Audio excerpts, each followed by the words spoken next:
Bismillahirrahmanirrahim. Assalamualaikum warahmatullahi wabarakatuh. Perkenalkan, kami dari kelompok 1 ingin mempresentasikan materi dari kewirausahaan yang isinya atau materinya yaitu tentang bedah praktek usaha secara gratis.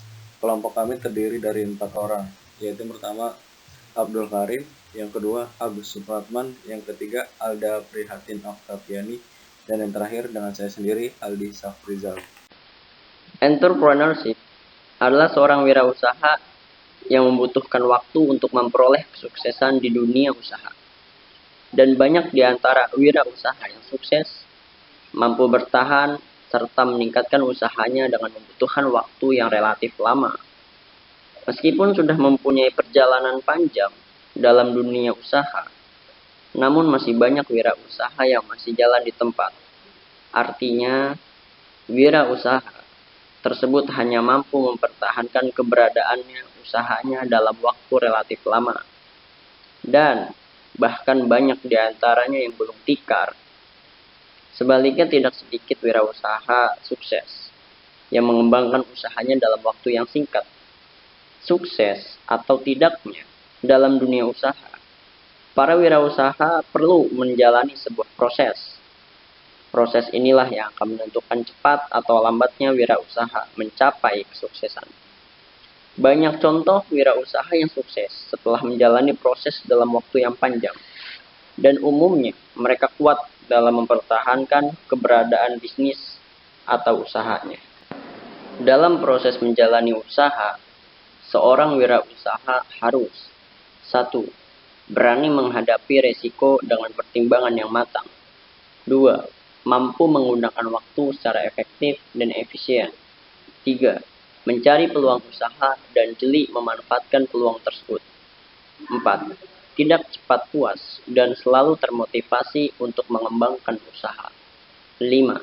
Meningkatkan wawasan ilmu pengetahuan dan penguasaan teknologi. 6. Berusaha memperbanyak relasi. 7. Mampu mengontrol sikap dan perilaku. 8. Belajar demi kemajuan. 9. Mampu membagi pengetahuannya kepada yang lainnya. 10. Melakukan penelitian dan pengembangan yang berkelanjutan. Di mana sejarah Starbucks yaitu ada dua hal penting yang paling mendasar yang membuat Starbucks maju seperti sekarang ini. Kedua hal tersebut adalah semangat atau hasrat atau passion dan keaslian atau authenticity.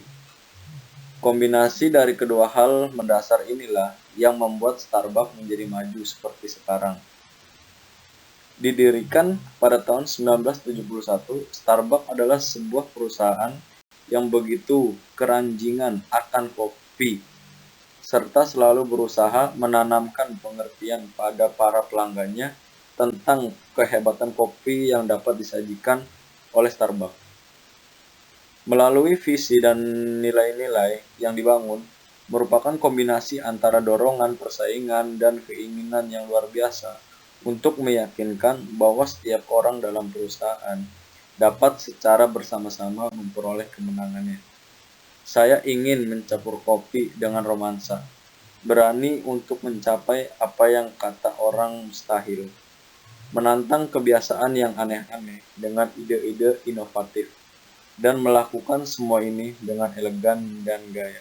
Itu kata Howard Schultz, Chairman dan CEO Starbucks. Di mana para pendiri Starbucks pada dasarnya bukanlah golongan pelaku bisnis yang handal.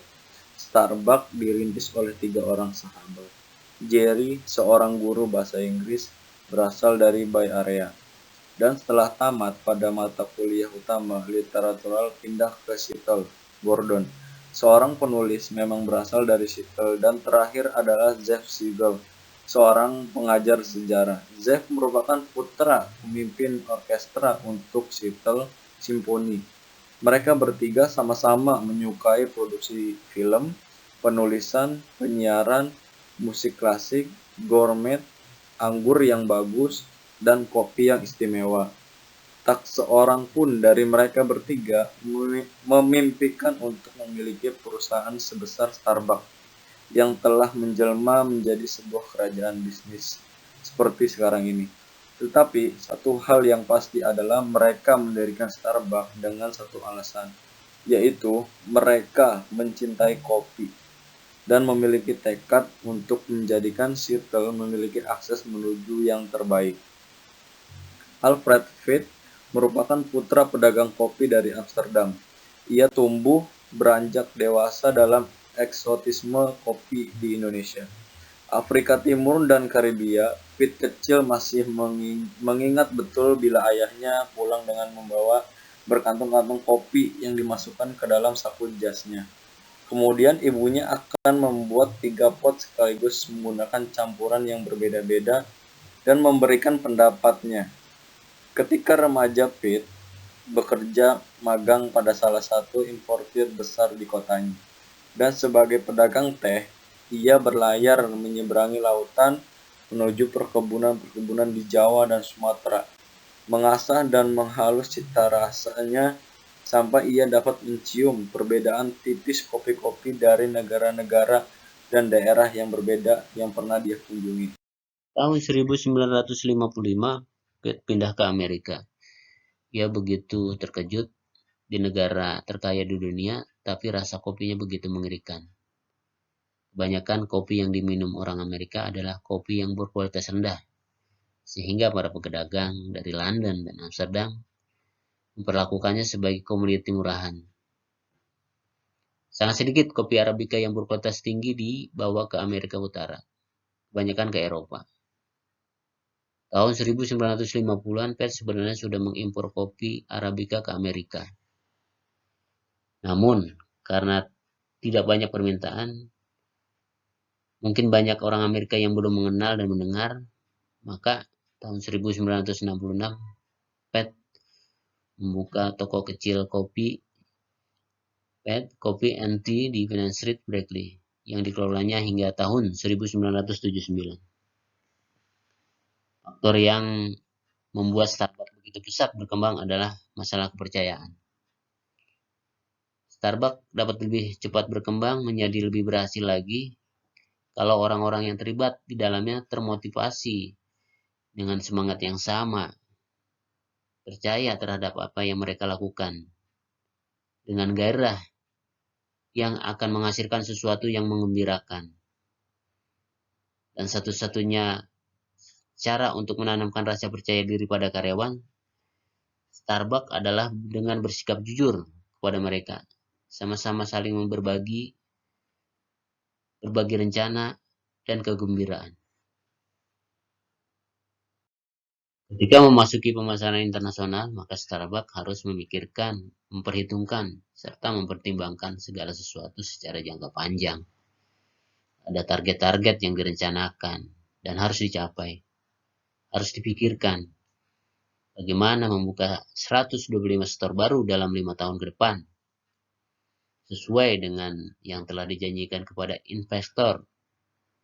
Seiring dengan bertambah dan berkembangnya keterampilan di lingkungan Starbucks, maka mereka membuka 15 store pada tahun pertama, membuka 20 store pada tahun kedua, 25 store pada tahun ketiga, 30 store pada tahun keempat, dan terakhir adalah 35 store pada tahun kelima. Di atas kertas, rencana itu terlihat begitu besar,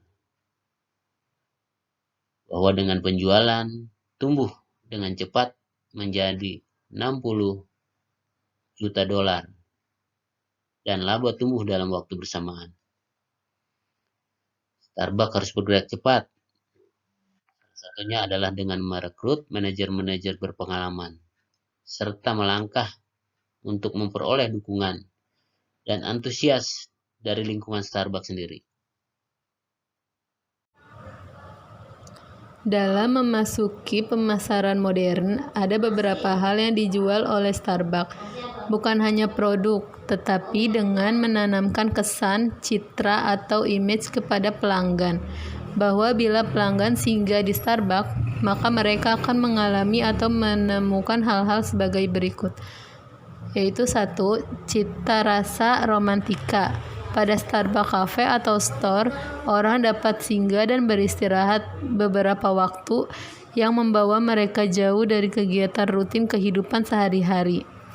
2. Suatu kemewahan yang terjangkau. Di Starbucks, pelanggan dapat melihat seorang buruh pabrik atau bangunan berdiri dalam antrean di depan seorang dokter ahli bedah yang kaya dan terkenal.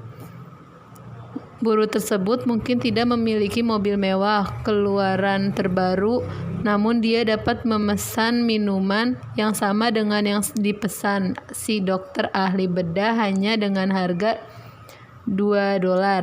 Keduanya sama-sama memanjangkan diri dan memberi hadiah pada diri sendiri dan menikmati suatu kenikmatan kelas dunia.